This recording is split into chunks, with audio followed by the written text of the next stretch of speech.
Assalamualaikum warahmatullahi wabarakatuh. Alhamdulillah, bersyukur kepada Allah Subhanahu Wa Taala kerana telah memberikan peluang kepada kita lagi untuk berada di bulan Ramadan. Jadi ambillah peluang ini untuk kita menambahkan amal ibadah kita dan mendekatkan diri kepada Allah Subhanahu Wa Taala.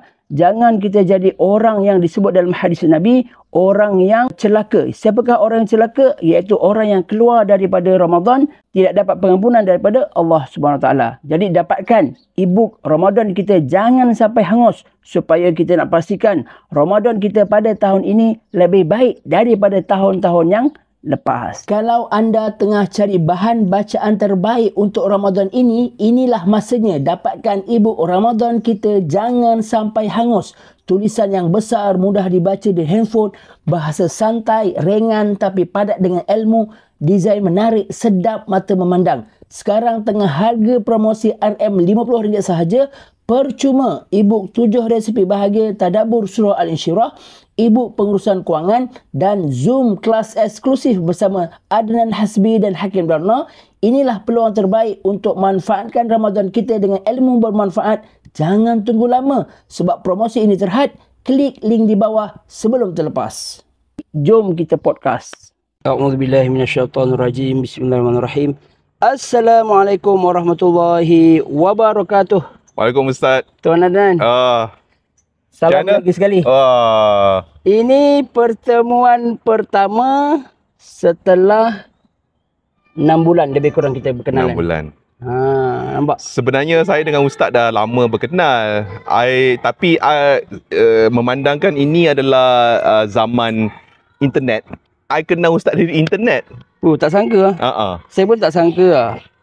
Saya tak sangka macam mana kita boleh membina hubungan melalui internet.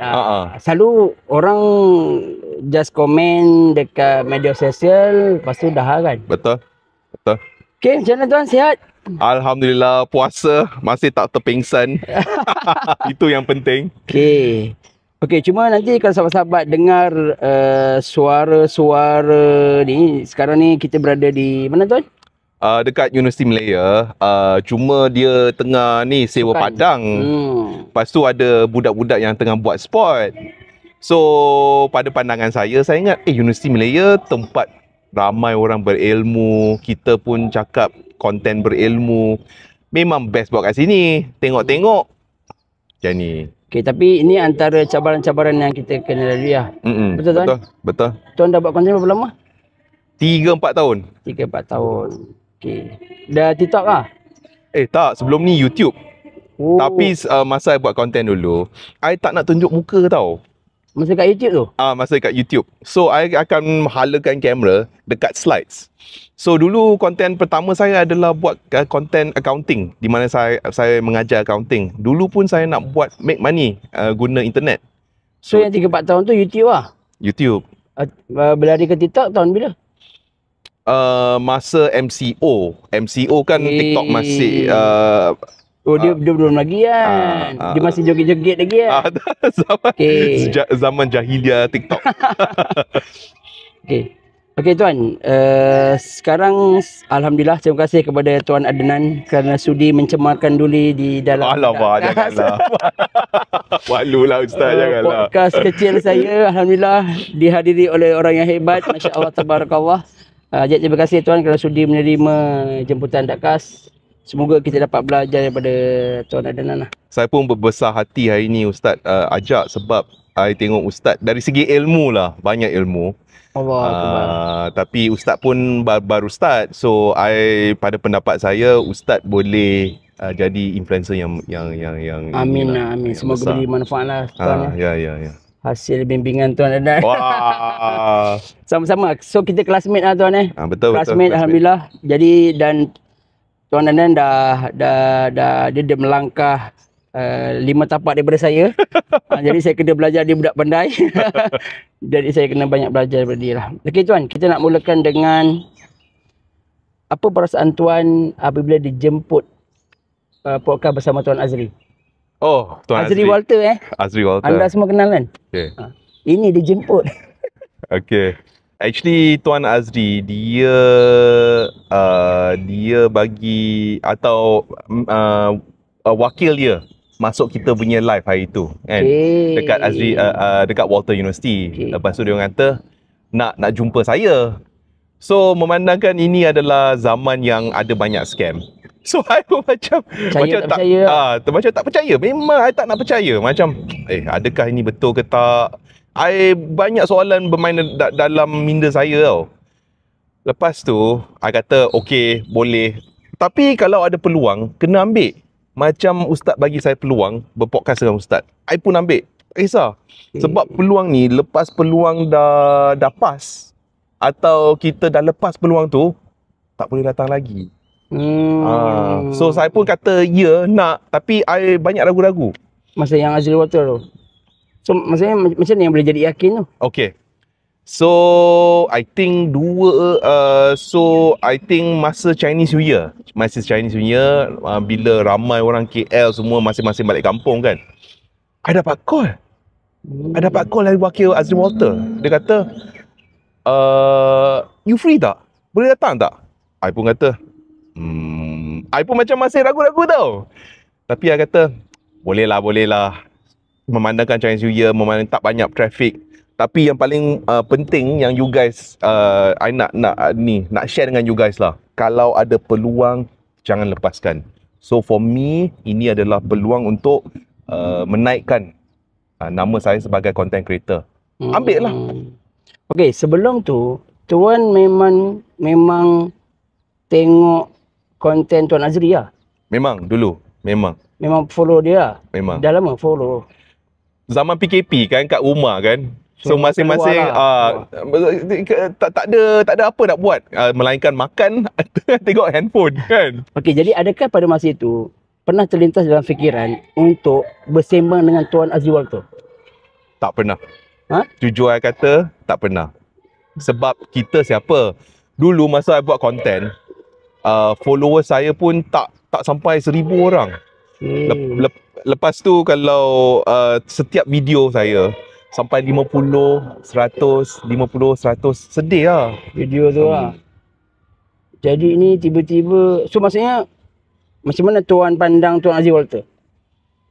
Macam artis ke macam? Yelah, level-level itulah. Memang I ni siapa kan. So dulu masa I buat video memang tak banyak views.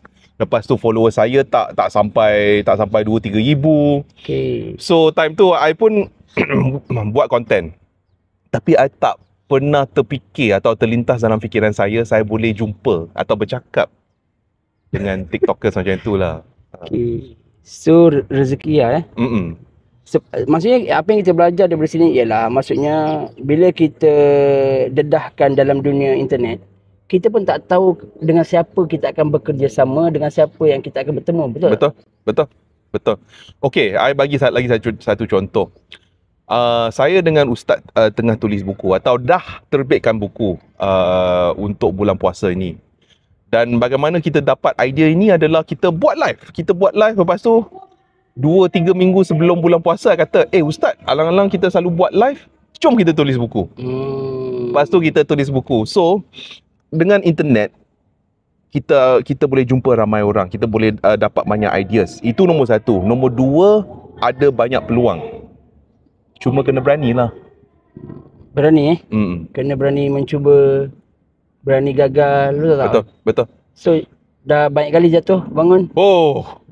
Jatuh tu beribu kali Ustaz.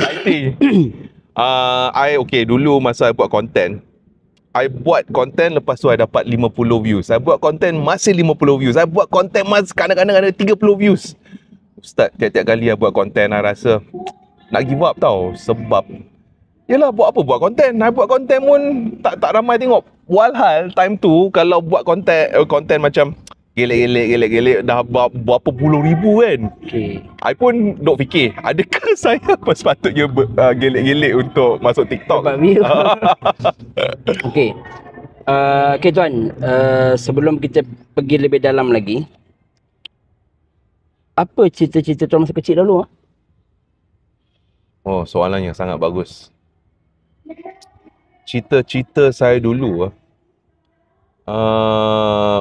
cita-cita saya sangat senang. Adalah untuk retire atau menyarakan ayah dengan mak dengan ayah saya. Ya. Betul. Kenapa ada terus cita-cita tu? Kenapa tak ada cita-cita macam jadi doktor ke, jadi pilot ke? Sebab I rasa kerja tu adalah ini akan mengambil masa kita. So untuk saya masa paling valuable atau masa paling berharga. So dengan masa itu apa yang saya nak invest? So I nak invest dalam family saya lah. Ya. Dari dulu. Ui, maksudnya ni sekolah menengah, sekolah rendah ke macam mana? Okey, sekolah rendah I nak jadi pemilik bisnes dululah. Oh, so memang dah bisnes ni daripada kecil Dari dulu. Okay. Dari dulu. I tak suka, I lebih suka freedom. Pemilik bisnes adakah sebab keluarga tuan bisnes? Tak ada. Sebab I pernah tengok ayah saya, dia ulang-alik office. Setiap kali dia balik dari office, dia selalu muka masam. Dia macam letih, muka masam, bad mood. So I pun macam dari muda-muda I pun kata, I tak nak macam ni. Sebab tengok ayah, orang I paling respect. Kalau dia dah macam tu, I pun macam risau lah, tak nak lah. So for me, I lebih suka freedom. Dan sebagai pemilik bisnes, kita punya income tak terikat. Dia bukan bulan ni 5,000, bulan depan 5,000 kalau kita kerja office, bulan seterusnya 5,000. Kita duduk tunggu increment je. Tapi adakah tuan pernah tanya ayah tuan kenapa dia muka masam balik kerja tu? Oh, soalan yang bagus. I tak pernah tanya dia. Sekarang lagi tak? Ayah ada lagi? Tak ada. Oh ya, innalillah. Dah lama? Dah lama dah. So Tapi macam mana tuan kenal pasti itu adalah masalah, maksudnya masalah kewangan lah maksudnya, kan? So, macam mana tuan kata itu adalah ayah tuan menghadapi masalah kewangan? Bukan masalah kewangan, dia tak suka freedom tadi. Freedom. Okay. So, I tanya mak saya, saya, mak, kenapa ayah macam ni ya? Dia cerita, dia kata, dia kerja semata-mata untuk beli makanan, membesarkan kita, pergi ke sekolah. So, I pun kata, kalau macam tu, baik I jadi owner business, kan? Tapi macam mana masa tu tahu owner business ni kerja senang? Okay, so dulu saya dibesarkan di Ipoh. Okay, semasa saya dekat Ipoh, saya jumpa kawan-kawan mak saya tau. Ada seorang dua orang owner business. So kadang-kadang kita akan pergi kedai kopi tau. Saya tengok business owner dia macam lepak dia, macam mana? Lepas tu dia belanja kita semua. Saya pun macam seronok lah. Those yang kerja office dah sampai pukul 8.30, dia orang semua hilang, kan? Dia orang terpaksa masuk office. Okey, maaf ya tuan tanya lagi maksudnya adakah pada zaman tuan masih dah duduk KL dah lama kan daripada kecil lah? Dulu saya dibesarkan di Ipoh. Tu sampai? Sampai darjah 1. 6-7 tahun. Lepas tu pindah ke KL. Ipoh tu kat bandar Ipoh lah. Bandar Ipoh. Maksudnya sana bandar. Pindah ke KL pun bandar lah. Bandar lah. Jadi adakah suasana bandar masa tu susah macam hari ni? Tak. Sejujurnya time saya dibesarkan, saya masih ingat time 1990, awal 2000 kan. Saya masih ingat time tu lain. Time tu I rasa seolah-olah dunia berputar dengan slow, tau. I masih ingat time tu roti canai 30 sen, 40 sen, teh tarik 30 sen, 40 sen. So kita makan pun RM1 je, kan? Dah selesai kan? Lepas tu kalau mamak charge 10 sen lebih mahal kan, kita mesti marah. Kenapa ni? Lepas tu kita flip table. Tapi itulah dulu lebih senang. I masih ingat I ada sepupu yang kerja biasa-biasa. I nampak dia kerja dekat ni menjaga store. And dia boleh menyara dia isteri dengan 3-4 anak tau. Lepas tu I nampak macam lecturer pun sama. Dia isteri dengan 3-4 orang anak dulu. So dulu kita punya standard of living sangat bagus kalau duduk dekat bandar. Tapi sekarang ni, walaupun dah ada satu kerja, kita kerja korporat ustaz. Kerja korporat, lepas habis kerja korporat, kena kerja lagi. Masih tak cukup duit. Maksudnya yang kerja lagi tu kadang-kadang yang boleh merendahkan level kita, betul tak? Kan? Dia maksudnya contoh, apa contoh tuan? So dia macam ni lah, dia kerja mungkin biasa-biasa je lah. Dia kerja macam corporate biasa-biasa, lepas tu lepas habis kerja dia buat Grab 3-4 jam. Okay. So maksudnya dia tak adalah susah sangat macam hari ini. Betul. Betul? Betul.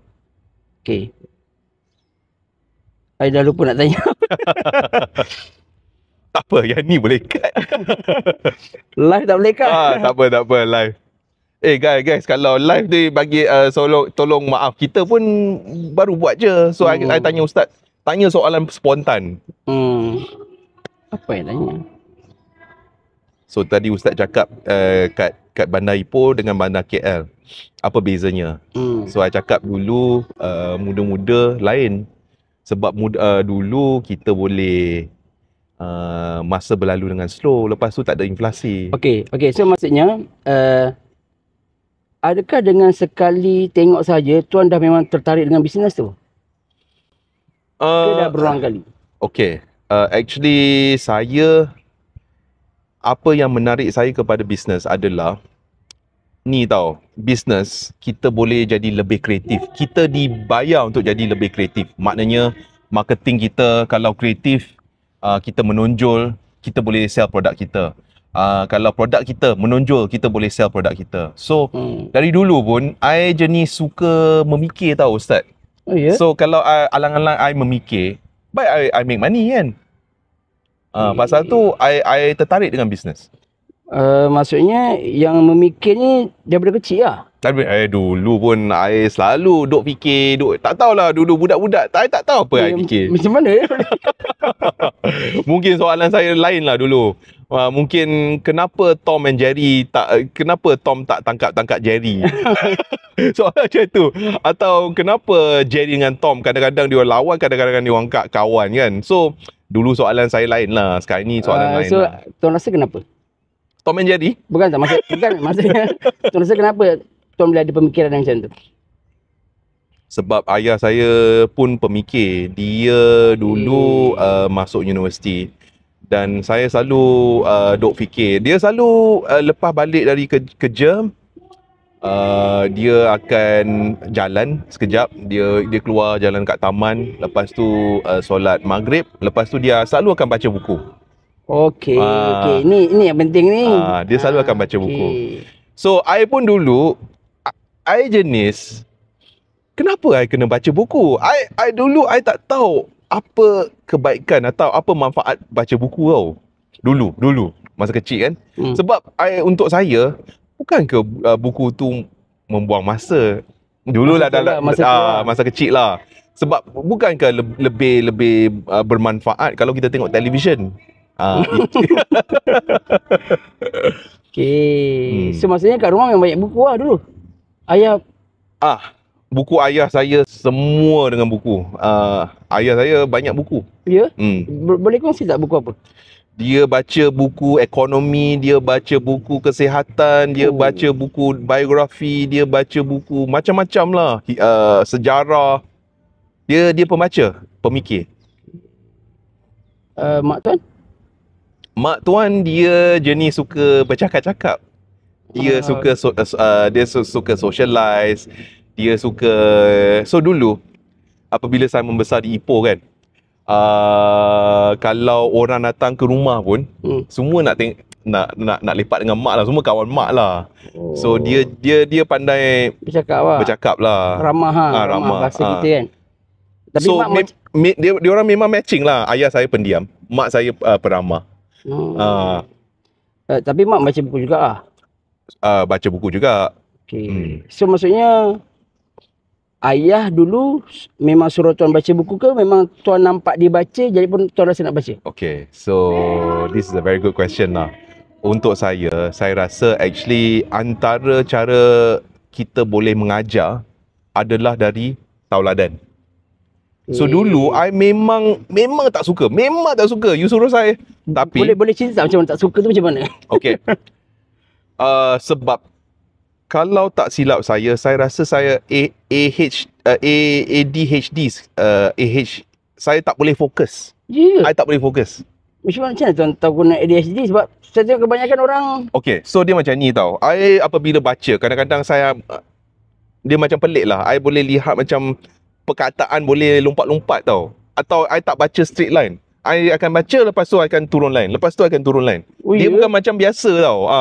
So otak saya sangat aktif dulu. Sangat aktif. Wish. Lepas tu dalam sekolah pun I hampir fail. Okay, I cakap lah. Standard 6. Exam standard 6 pun memang tak memberangsangkan. Form 3 pun diorang letak saya dekat art stream. Form 5 I masih ingat untuk exam apa tu percubaan SPM kan. Itu pun I fail. Oh ya? Semua subjek ke apa? Fail lah. Tak tahu. Fail lah. Oh ya, sebab dulu dia aggregate kan. Aggregate. Okay. So pasal tu I memang tak suka baca. I memang tak suka baca buku. Tapi apa terjadi adalah saya menghadapi masalah. So dulu semasa saya bekerja, right? Saya jenis saya dapat 1,500, saya akan spend 1,500. Saya dapat 1,500, saya akan spend 1,600. Guys, jangan buat macam ni. So time tu I rasa kenapa hidup saya macam ni macam ibarat roda. Macam kalau saya buat macam ni memang tak boleh retire. So I pun macam okay lah, I apa yang saya buat sebab terlalu desperate, I ambil buku tentang bagaimana nak budget. I ambil buku bagaimana nak melabur. So tapi kenapa buku masa tu? Sebab time tu tak ada YouTube. Atau YouTube banyak konten merapu. Okay. So maksudnya tahulah buku itu boleh memberikan kita ilmu lah. Betul. Okay. Jadi maksudnya lepas dah kerja lah kan dapat kesedaran tu. Betul. Jadi masa belajar, tuan belajar bukan tempat calang-calang. Saya dengar tuan belajar kat US. Malulah Ustaz. Macam mana? Tak boleh bayang tadi result teruk SPM. Macam mana pergi US? Sebab percubaan saya teruk, tapi SPM okey. Oh ya. Sebab I tak boleh. I dari kecil okey. I nak cakap dengan audience Ustaz. I masih ingat hari itu di mana saya pergi ke kindergarten, right? Lepas tu cikgu di kindergarten cakap dengan mak, panggil mak saya tau. Lepas dia kata, anak you tak boleh fokus. Anak you tak tahu, dia kata kurang pandai ke apa. Saya masih ingat mak saya hampir menangis tau. Umur berapa masa tu? Muda Ustaz, sebelum standard 1. Ini adalah kuasa perkataan. Guys, kalau ada anak-anak, tolong jaga macam mana kita cakap dengan dia orang. So time tu saya ada cikgu kindergarten cakap dengan mak saya. Dia kata your son tak boleh fokus. Kenapa your son macam ni tau. Saya masih ingat saya berjalan dengan mak saya. Lepas tu dia hampir menangis tau. Lepas tu I pun mama's boy. Saya pun tak suka tengok mak saya menangis kan. Lepas tu mak saya buka buku tau. Kita duduk dekat tangga lah. Kita jalan berapa meter, lepas tu dia buka buku.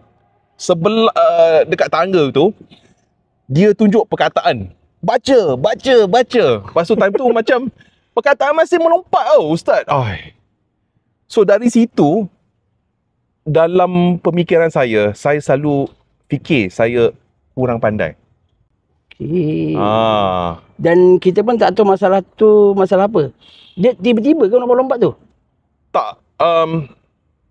Dari kecil sebab saya rasa otak saya sangat aktif. Oh ya. Saya baru pertama kali dengar. Bukan lompat-lompat. Mata saya tak boleh baca straight.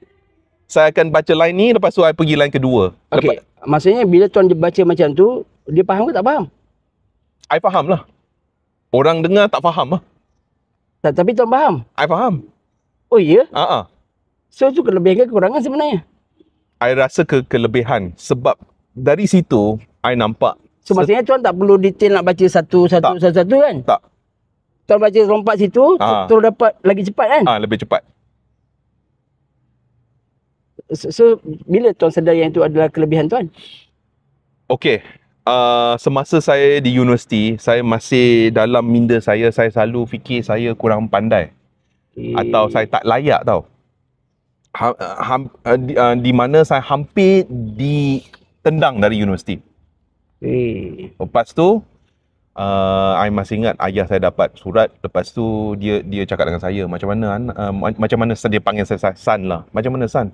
Kalau macam ni macam mana? You nak jadi apa sebenarnya? Dia tanya saya tau. I tercabar. Tapi yang perasaan yang saya rasa time tu adalah kecewa. I bukan kecewa diri sendiri. I kecewa mengecewakan mak ayah.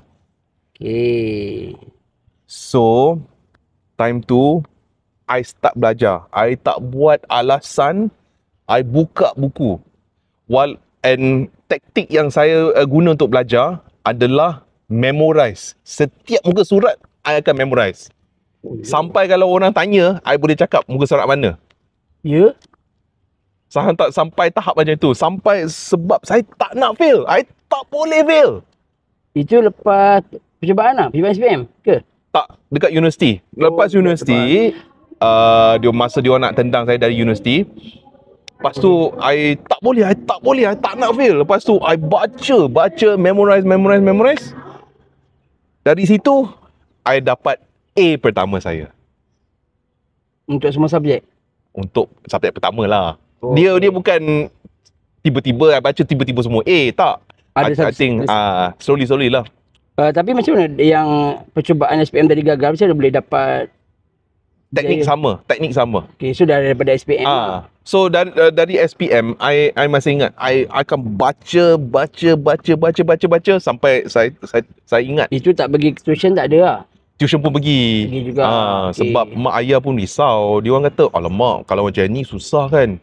Habis tuan, adik-adik tuan macam mana menghadapi masalah yang sama? Adik saya dia pandai, dia genius. Dia bukan macam saya. So dia tak ada masalah? Dia tak ada masalah. Dia jenis, dia baca sekejap, dia tangkap. Lepas tu dia buat, dia akan dapat grade yang bagus lah. Air ke laut, I akan baca 3, 4, 5 jam. So lepas tu jadi macam mana boleh pergi US tu? Sebab result SPM saya okey. US ni bukannya kena betul-betul power? Tak, sebab time dulu BM dia kurang titik berat dekat BM. Dia titik berat kepada subjek Inggeris. Bahasa Inggeris. Lepas tu I ambil. Maksudnya siapa yang bahasa Inggeris power, dia dapat kelebihan banyak Betul? Betul. Lagipun BM saya bukan teruk sangat lah. So maksudnya tuan memang dah skor BI daripada dulu lah? Dari dulu. Macam mana tuan boleh skor BI? Sebab saya dibesarkan dalam family yang berbilang kaum. Ayah saya Melayu, mak saya Cina. Lepas tu yang jaga saya, mengasuh saya orang India. Ush. So lengkap. Satu Malaysia. Okay, so kalau kita mengimbas balik lah. Dulu masa saya kecil, baby, I masih ingat, saya tak boleh cakap tau. Mak saya pernah cerita ni. I tak boleh cakap. I slow. Dan antara sebab, dia pergi kat doktor tau. Dia kata, kenapa anak saya tak boleh cakap lah? Dia pun risau. Umur masa tu? Oh, tak tahulah. Dah lebih lah 2 tahun lah. Dah lebih. Sepatutnya masa tu boleh cakap lah. Boleh cakap. Okay. Tapi I tak berani cakap. Lepas tu doktor cakap, sebab rumah you cakap dengan anak you dalam bahasa Inggeris. Mak saya cakap bahasa Inggeris. Lepas tu nenek saya cakap bahasa Cina. Lepas tu ayah saya cakap bahasa Melayu. Lepas tu dia bukan kita punya dialek Aceh. Dia cakap Aceh. Lepas tu aunty saya cakap Tamil. So ada 5 bahasa lah. So maksudnya itu punca yang tuan tak boleh bercakap? Tak boleh cakap. Atau tak beranikan diri cakap. So akhirnya? Akhirnya mak saya kata, okey kalau macam ni kita cakap BI sahaja. Dan kenapa kita pilih BI adalah buku-buku ayah semua saya dalam BI. Okey, ayah maksudnya walaupun dia cakap BM, tapi dia memang dia pemikir kan. Biasalah bahasa Inggeris tu. Tapi dulu dia bukan macam sekarang. Dulu kebanyakan buku yang power-power semua dalam BI.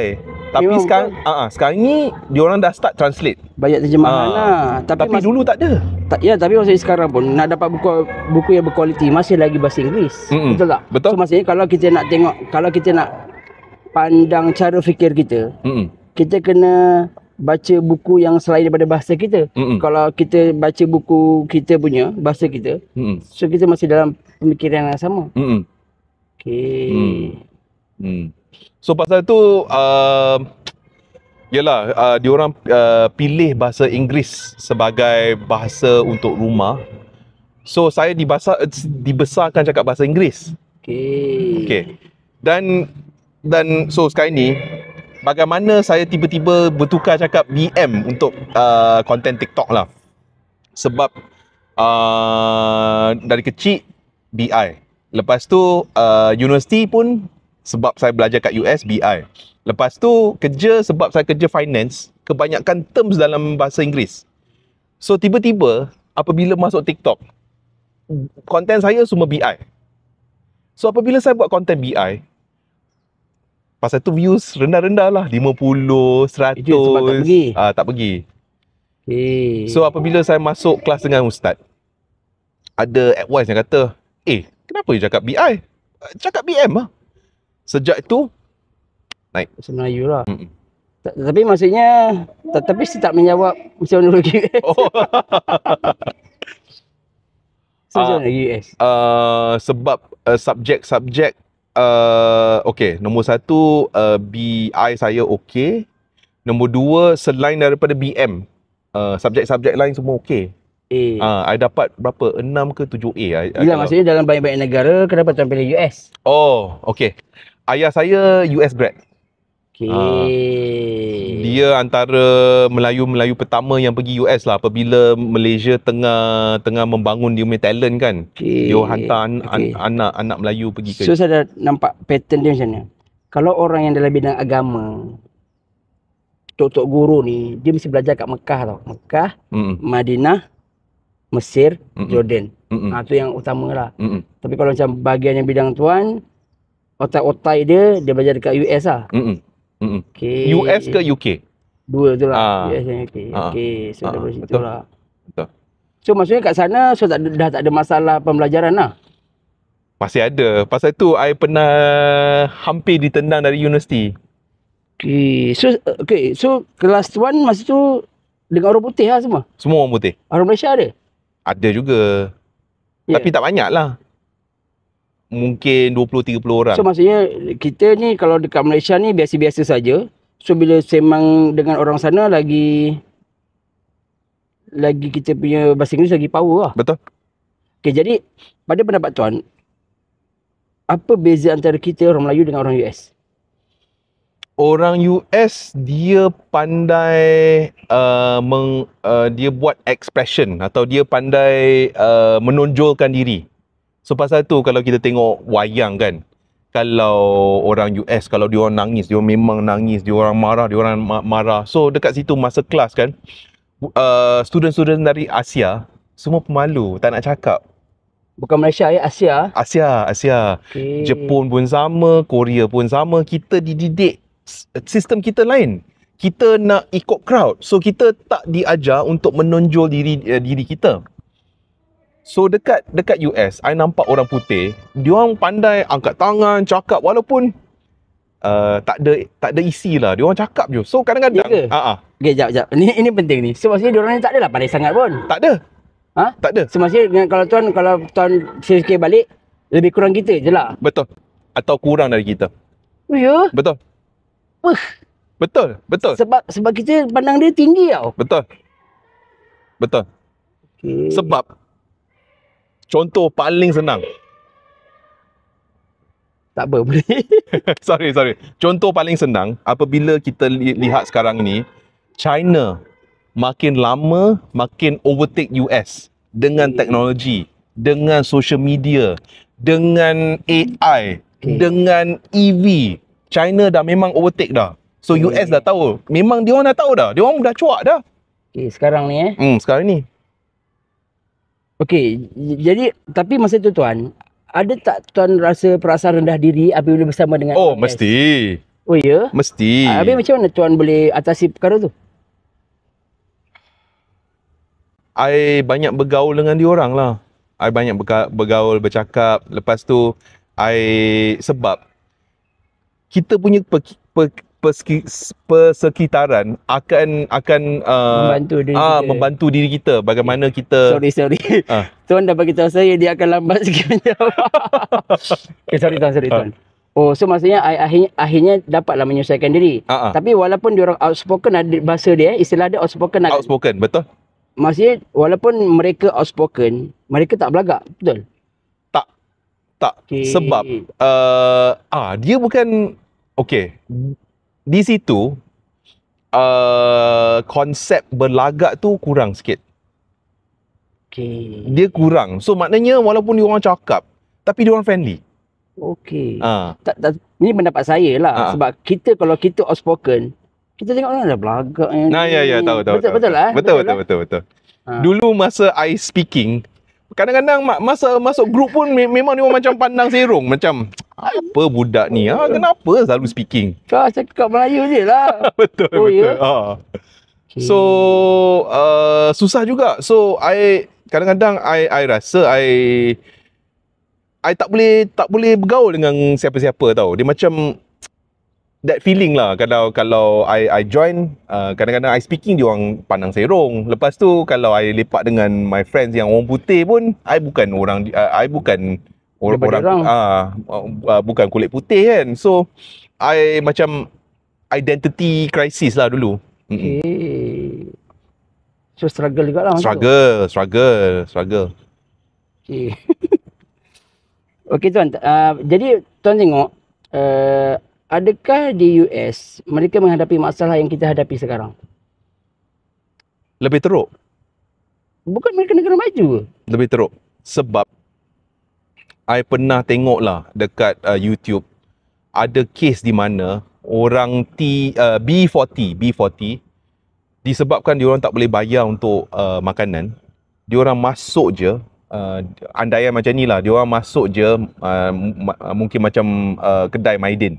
Diorang ambil, lepas tu diorang jalan je, tak bayar. Keluar je? Keluar je. Oh ya? Came to that stage.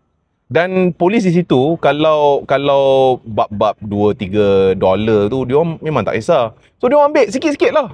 Ni, lepas tu jalan keluar je. Jadi maksudnya cashier pun dia dah tahulah perangai dia macam tu, nak kejar pun tak guna lah. That's number one. Number two, dia ada identity crisis di mana laki dia boleh cakap dia perempuan. Perempuan dia boleh cakap dia laki. Faham tak Ustaz? Maksudnya? So walaupun dia dilahirkan laki, tapi dia kata dia tak selesa jadi laki. Sebab perempuan, walaupun dilahirkan perempuan, tapi dia boleh kata dia tak selesa jadi perempuan. So dari segi percakapan, dari segi pemikiran, walaupun dilahir perempuan, tapi dia ambil ciri-ciri lelaki, maknanya dia masculine lah. Itu kes terpencil ke kebanyakan? Adalah ramai, ada ramai, tapi bukan semua. Adalah, ada. So society mereka kalau tak berlandaskan agama, pasal itu terjadi macam ni lah. Okay, jadi macam mana tuan dapat hidup dalam suasana yang macam tu, yang tak beragama?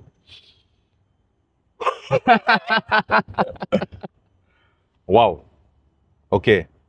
Alhamdulillah dulu saya sebab kita belajar agama dulu dekat sekolah, kita ada basic.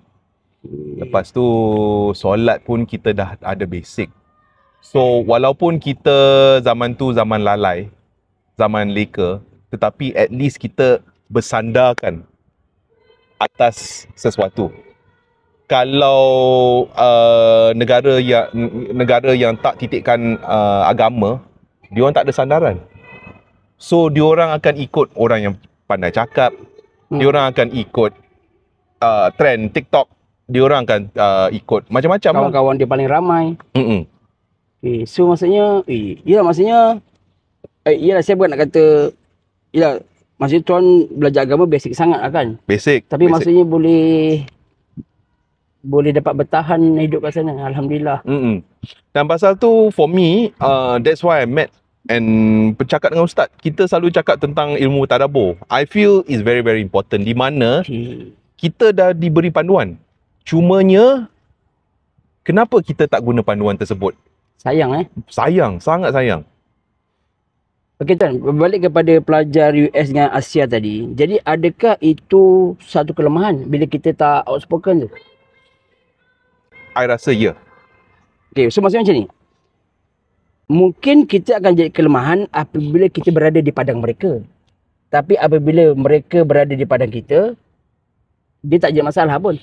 Okey, bagi contoh apabila saya bekerja lah dulu kan, sekarang lah, saya tengok di dunia korporat, those yang pandai cakap dan pandai menonjol diri, dia orang boleh naik. Those yang technical knowledge kuat tapi tak tahu cakap, tak boleh pergi mana.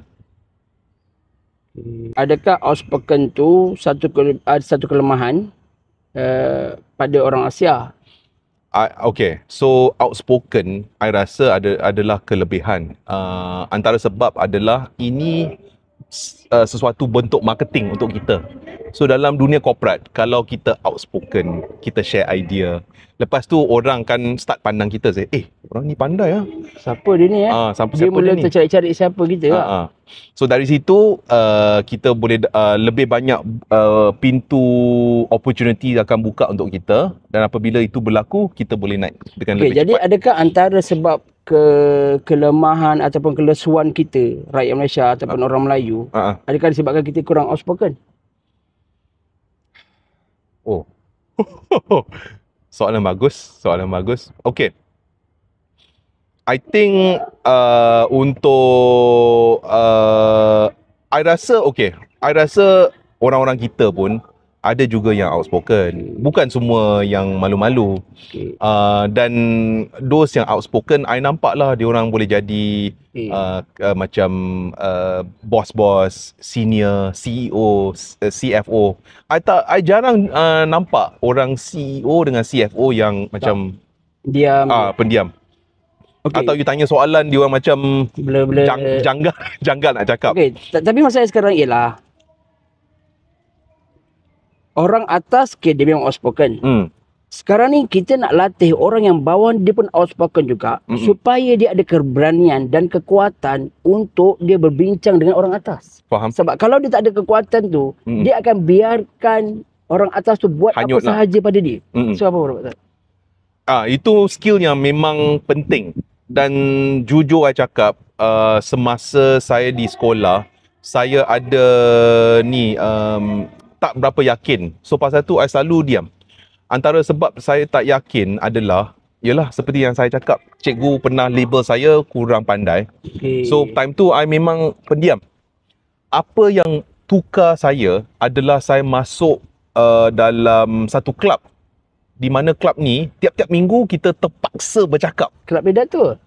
Dia macam kelab pidato lah. Kat Malaysia kat US? Kat US. Wow. Okay, dekat US, kita tak ada choice. Kadang-kadang kita kena masuk macam-macam kelas. So belajar dekat US dengan belajar dekat Malaysia lain tau. Kalau dekat US, kita boleh ambil kelas macam bowling, kita boleh ambil kelas macam berlakon, kita boleh ambil kelas macam-macam. So ambil kelas, dalam satu kelas management. Dan dalam management kita belajar macam mana nak buat presentation. Dan di situ kita kena bercakap. So I masih ingat ada satu exercise, kita terpaksa bercakap untuk 3 minit. So cikgu akan bagi topik tau. Saya masih ingat ada satu topik. Kalau you hujan, setitik hujan, boleh tak cakap kehidupan you sebagai setitik hujan? So I nampak lah. Dia grouping ke individu? Tak, setiap orang ada soalan lain-lain. So I masih ingat classmate saya orang Asia kan, muka dia dah start merah, malu. Lepas tu dia cakap untuk 2 minit. Dia cakap paksa dia lah. Kalau tuan boleh lah. Tak, time tu I cakap ada confidence pun. So maksudnya bermula dengan jugalah. So dari situ I start kelas. Lepas tu apabila saya start kerja di Malaysia, dia orang ada club sama, di Di mana tiap-tiap minggu kita akan meet, kita akan bercakap. So I join dia orang punya club lah. Oh, sambung lah kat Malaysia sambung. Okay, masa lepas kerja tu lah, masa kerja lah. Masa kerja. Okay, so maksudnya dekat US pun masih rasa rendah diri lagi lah. Betul. Oh ya. So 4 tahun belum cukup lah. Belum cukup. Nanti I cerita lah macam mana barang-barang saya tukar orang. Jadi dekat US tu tuan lulus dengan cemerlang lah? Ke macam mana? Hampir fail. Hampir fail. Okay. So lepas tu saya balik Malaysia. US tu belajar apa tadi? Accounting. So kenapa pilih accounting? Sebab ayah tadi? Ayah. Ayah kata kalau... So maksudnya memang tak nak tukar lah? Sebab untuk jadi relevan dalam dunia korporat, ambil accounting. Siapa cakap? Ayah. Oh ya? Saya kata ambil accounting, jangan tukar. Ya? So mak tak ada masalah lah? Tak ada masalah. Dan tuan pun setuju lah masa tu? Setuju lah, ikut ayah. So maksudnya adik-adik lain pun ikut ayah ke macam mana? Adik saya, dia yang pandai, so dia ambil marketing. So ayah kata, kenapa nak ambil marketing? Last dia ambil apa Tak, I think dia nak buat journalism, tapi last dia buat marketing. Okay, so marketing lagi kena outspoken? Adik saya memang outspoken. Okay, habis kat US tadi? So apabila saya kerja di Malaysia, memang saya ada problem sama juga, di mana saya tak berapa yakin masa saya kerja di accounting. Tup-tap, lepas tu bos bagi saya, dia kata, fokuslah kat kerja. Asal you tak fokuslah padahal I akan kerja sampai pukul 2, pukul 3 pagi tau. Semata-mata nak check semua kerja I okey. Maksudnya check account lah? Check account lah. Kalau account selagi tak balance, selagi itu you kena stay back. So tup-tap, saya last saya ikut hati saya, di mana saya suka pelaburan. Kan saya cakap saya suka make money kan. So saya lompat ke dalam dunia pelaburan. Di situ untuk 1 tahun diorang letak saya untuk probation. Dan selepas itu saya dah tukar azam. Saya kata saya set goal time tu, I want to be the best in the industry. Dari sejak itu my life change. Tukar. Tapi maksudnya tu tukar company lah? Tukar company lah. Okay. Itu atas desakan diri sendiri? Desakan diri sendiri. Sebab I ikut mak, I ikut ayah, I ikut uncle, I ikut semua orang. Dia kata jadi accountant, stay sebagai accountant. Sebab dulu kerja accountant, semua company kena ada accountant. Tapi pelaburan, hanya bank saja akan mengambil orang yang pandai buat pelaburan. Okey, jadi berapa gaji pertama tuan masa jadi accountant? I rasa 1,300. Ui, standard juga ya. Okey, jadi accountant tu berapa lama? 3 tahun. Sekejap je lah. So sampai 3 tahun tu 1,300 je lah? Masa I resign 1,800. Okay, so standard degree lah kan? Standard degree pada masa tu. Lepas tu bila nak tukar pelaburan tu, dia tak perlukan apa-apa tambahan ilmu? Time tu dia tengok, okay, so ini adalah mustahak lah for your audience. Pasal itu I dapat job dalam pelaburan. Di sini skill presentation sangat penting. Skill presentation sangat-sangat penting. Walaupun time tu I masih ada keraguan, I tak yakin, I tak betul-betul yakin kan. Tapi disebabkan saya pandai present. So I dengan kandidat yang lain, ada kandidat yang pandai nombor tapi dia tak pandai present. Ada kandidat yang pandai buat analyst tapi dia tak pandai present. I tengah-tengah. Semua pandai. I kurang pandai nombor, kurang pandai buat analisis, tapi presentation number 1. Okay. So hasil pandai presentation adalah hasil join club tadi tu? Club tu. Oh yo. Okay, so dia sangat-sangat membantu lah. Betul. So daripada 1,800 naik berapa gaji? I think 2,300, 2,400 kot. So maksud tu senang lah nak dapat, tak susah? Tiap-tiap kali I tukar tempat, I gaji naik lah. Ya. So apa kerja apa tadi? Pelaburan? Pelaburan. So istilah jawatan dia apa? Analyst. Analis. So saya seorang penganalisis. Penganalisis. Macam penganalisis bola tu. Tapi betul. tuan penganalisis Saham. So pandai main saham ah? Dulu memang out lah. Dulu I memang tak pandai. Tapi disebabkan saya tengok saham tiap-tiap hari, I train diri sendiri, I tengok pasaran saham tiap-tiap hari, I makin lama makin pandai lah. Oh ya. So jadi tuan, kerja tuan adalah untuk pilih syarikat mana yang nak melabur. Okay. So I akan baca surat khabar, I akan baca ekonomi, I akan baca surat khabar, I akan baca ekonomi, I akan tengok pengumuman dari kerajaan. Lepas tu dari situ kita pilih syarikat lah. Daripada mana tahu perkara-perkara tu? Dalam industri kita memang standard. Memang kena, kita kena baca. Kita punya main job adalah baca saja. Tiap-tiap hari kita masuk office, buka surat khabar. Pukul 8 kena start buka surat khabar. Ya.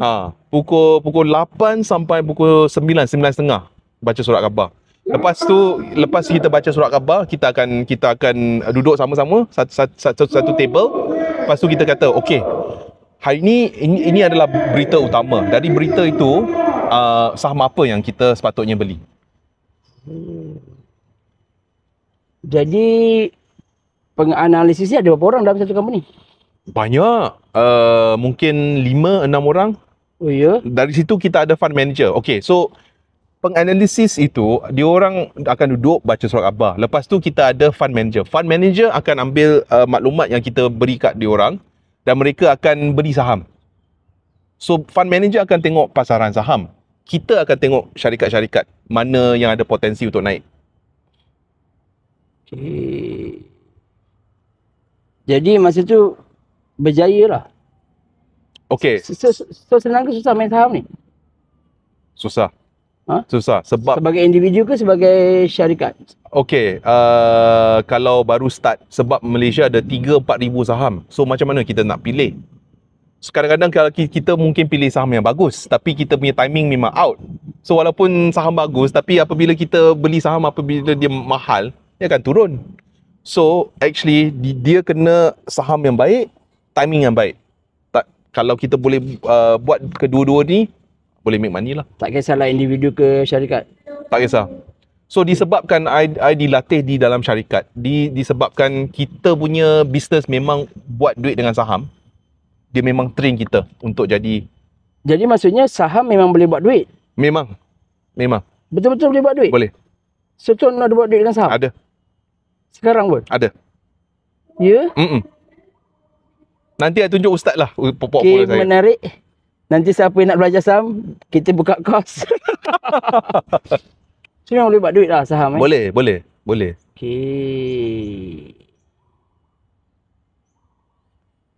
Okay, jadi tuan, so sekarang pun penganalisis lah? Tak, sekarang content creator lah. Okay, content creator. So macam mana kata kalau saham boleh buat duit, kenapa boleh pada content creator? Sebab I masih ingat masa I buat ni sebagai penganalisis, saya akan selalu tengok screen, selalu tengok monitor, saya akan tengok spreadsheet, saya akan tengok nombor tau. Tiap-tiap hari itu adalah pekerjaan saya. Saya akan baca surat khabar, I akan tengok screen. So, baca surat khabar, I tengok screen. So I rasa dari segi adakah saya membawa manfaat atau faedah kepada masyarakat? So apabila saya tanya diri saya rasa tak. So I tukar. Okey, tapi kenapa masa tu tuan terfikir untuk beri manfaat kepada masyarakat? Okey. So time tu syarikat saya terpaksa tutup sebelum PKP. Itu cerita dia. So sebelum PKP, so semasa PKP I masih teringat I baca surat khabar di mana ada keluarga terpaksa jual barang kemas mereka semata-mata untuk beli beras, beli nasi, kan. Pada masa sama I lihat dengan mata kasar saya di mana dos yang dulu kerja, diorang terpaksa buat macam Grab lah. So dia orang akan datang ketuk pintu. Dia kata, tuan, you nak tak kita beli dekat pasar, you bagi kita upah. Wih, tahap macam tu ya? Tahap macam tu. Itu nombor 2. Dari segi apa yang saya nampak. Nombor 3, ada sekali lah, ada seorang aunty tua kita dekat ATM machine nak keluarkan duit. Aunty tua tu nak dia tekan, asyik tekan. I pun macam, kenapa lama sangat kan? Lepas tu masa dia dah habis kan, I tak nampak duit keluar tau. Maknanya dia tak ada duit lah dalam ATM. Lepas tu I nampak muka dia sangat sedih. So time tu I duk tanya, adakah saya nak jadi seorang penganalisis untuk mencari saham bagi fund manager saya, untuk syarikat saya? Adakah skill dan masa saya nak invest dalam syarikat untuk mengayakan syarikat, atau saya gunakan skill untuk mengajar orang bagaimana menguruskan duit? So dari situ saya start buat konten. Okay, so pengalaman kerja tuan accountant dan pelaburan. Penganalisis lah. Penganalisis. Pelaburan. Pelaburan. Dua. Selain ni tak, dalam syarikat pelaburan, my main function adalah penganalisis. So kan pelaburan dia ada dua job. Satu untuk jual beli saham, satu untuk analisis, buat analisis. Okay. So kita buat analisis untuk cari saham yang ada potensi naik. Okay. So dua je lah. Dua je lah. Okay. Setelah apa yang berlaku ni tuan, tuan dah kerja, belajar, tuan ada masalah nak bercakap, masalah belajar dan sebagainya, tuan belajar kat US, pelbagai cabaran, berhenti kerja, kemudian MCO. MCO, hilang kerja. Bahasa Melayu apa? PKP lah. PKP. So PKP, tuan rasa dalam hidup ni, apakah ilmu yang paling penting kita nak belajar? Soalan yang sangat bagus. I really appreciate you asking this question. Ilmu yang paling penting adalah ilmu cekal dan ilmu sabar. Sebab ada banyak kali saya rasa nak give up. Disebabkan, Ustaz, I ada banyak challenges.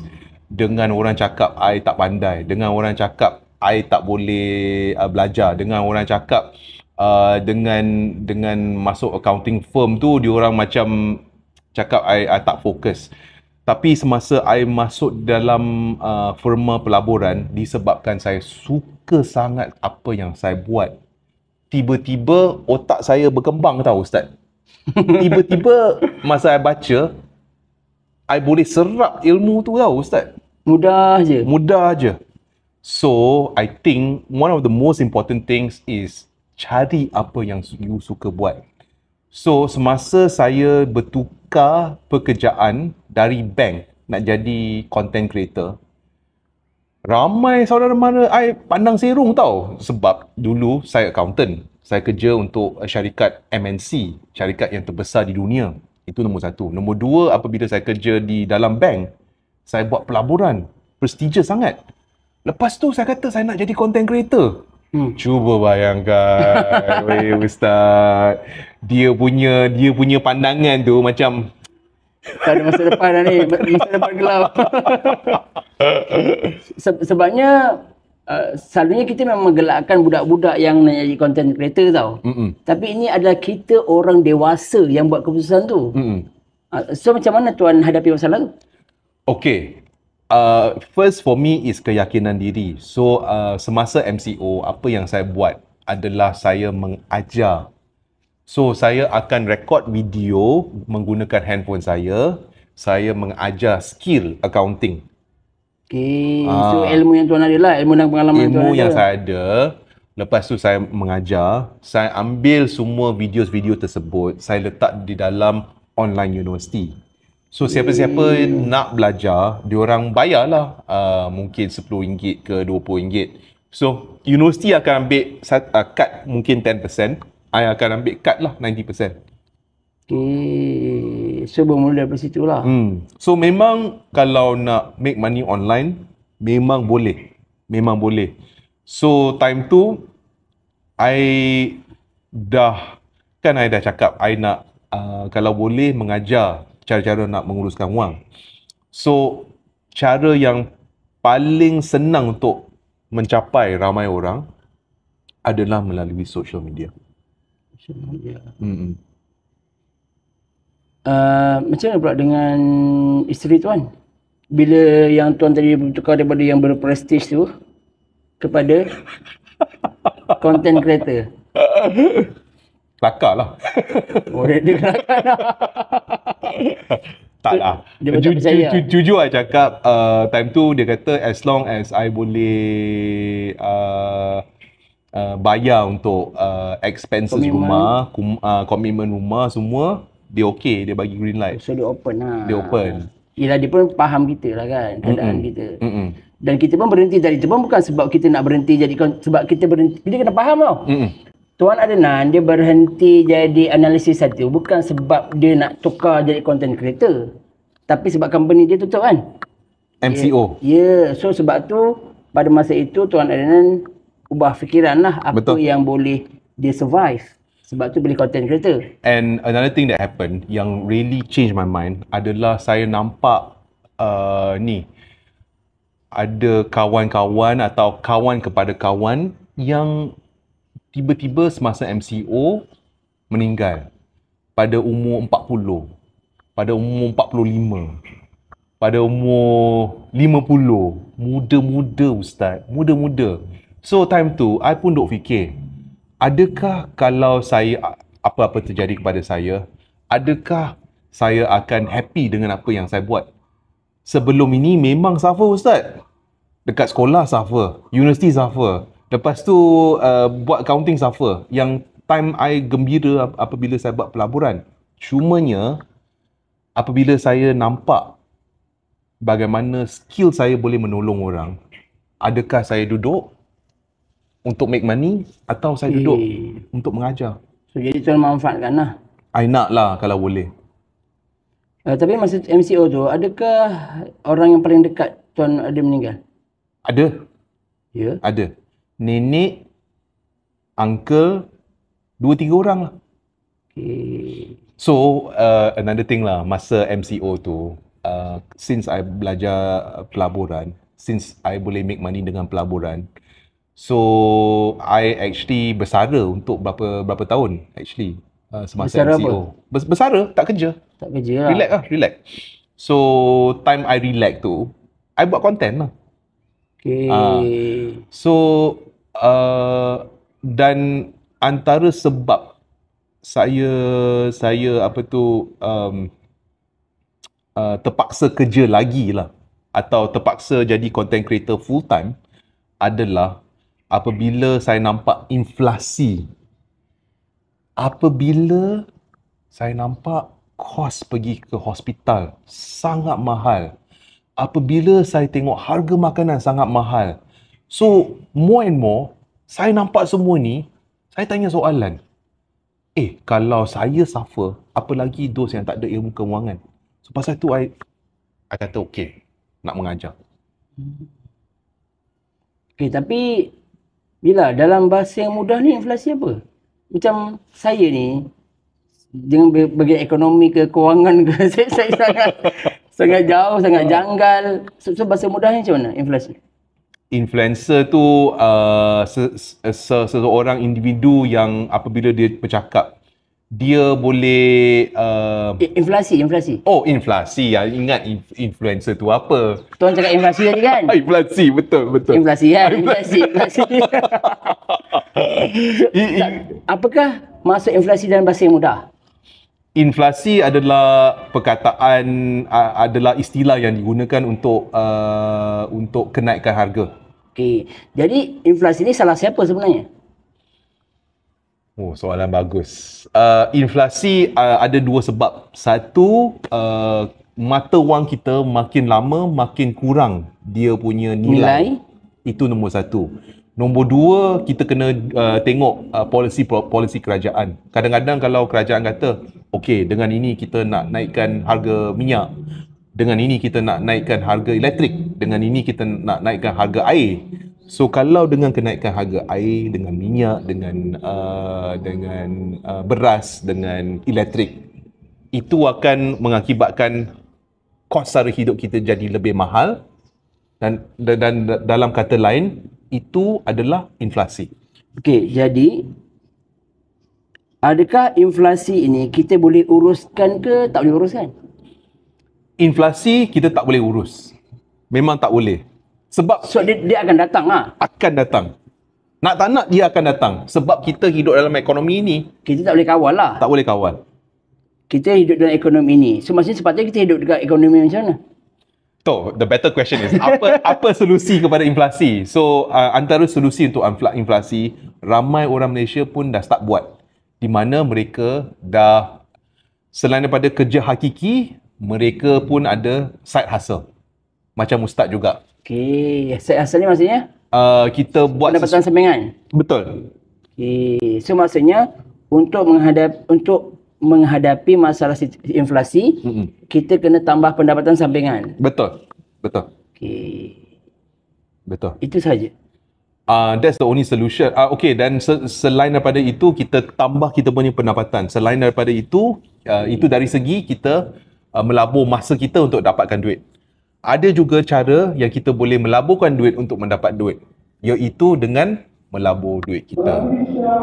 Okay. Melabur duit kita saham lah, main saham. Saham, kripto, okey, emas. Apa pandangan tuan kalau dikata okey, ni sebab inflasi ni sebab punca dia adalah sebab kita kena duit kertas. Jadi boleh tak kita guna sistem kewangan emas dan perak? Boleh, dulu kita hampir buat. Tetapi apabila ada sebuah negara Arab yang nak sandarkan duit mereka dengan emas, mereka telah kuasa asing telah serang mereka. Oh, so jahat lah pula ya. So memang dia tak nak kita guna emas sebagai sandaran lah. Okey, tapi antara I tanya kawan I lah. Dia ChatGPT. Okey, so I tanyalah. So munasabah ke dalam dunia hari ini untuk kita gunakan sistem kewangan emas dan perak? So dia jawab tak munasabah sebab kita punya stok emas dan perak terhad. So betul. Okey, so kalau kita kalau mata wang yang kalau kita guna emas dengan perak sebagai mata wang agak susah, tetapi kalau kita guna wang yang disandar dengan emas dan perak itu boleh. Dan antara mata wang yang menggunakan emas, perak, minyak, gas adalah mata wang BRICS, di mana Rusia adalah pengeluar minyak dan gas yang terbesar di dunia. Brazil adalah pengeluar emas dan perak. So ekonomi mereka bercantum dan mereka menggunakan currency BRICS lah. BRICS tu Malaysia termasuk? Dia rakan, dia bukan ahli. Kita rakan, kita bukan ahli untuk BRICS. Okay, so tak ada apa-apa kelebihan kat kita lah. Kurang lah kalau ahli penuh dengan ahli biasa, dia kurang. So macam mana kita? Macam mana dari segi apa? So macam mana kita menghadapi kehidupan yang keras ni? Pendapat tuan? Pasal tu I dengan Ustaz pun kita buat pelbagai aktiviti lah untuk menjana lebih banyak pendapatan. Antaranya adalah kerja hakiki kita. Selain daripada itu, kita buat TikTok live, kita buat content kan. Itu nombor 2. Nombor 3, kita boleh menghasilkan digital assets di mana kita boleh tulis buku. Dan sejujurnya, saya dan Ustaz pun telah tulis buku untuk mengupgradekan kita punya bulan Ramadan. Dan kalau you guys berminat, boleh klik di link kat bio kita lah. Okay, di channel Dakas nanti saya akan masukkan. Okay, so maksudnya apa pun sahaja kita belajar dalam konteks saya dengan Tuan Adnan, ilmu yang kita patut belajar di zaman hari ini adalah kewangan dan juga agama, tanpa menafikan ilmu-ilmu yang lain. Sebab kewangan ni semua orang perlukan urusan kewangan dia. Betul.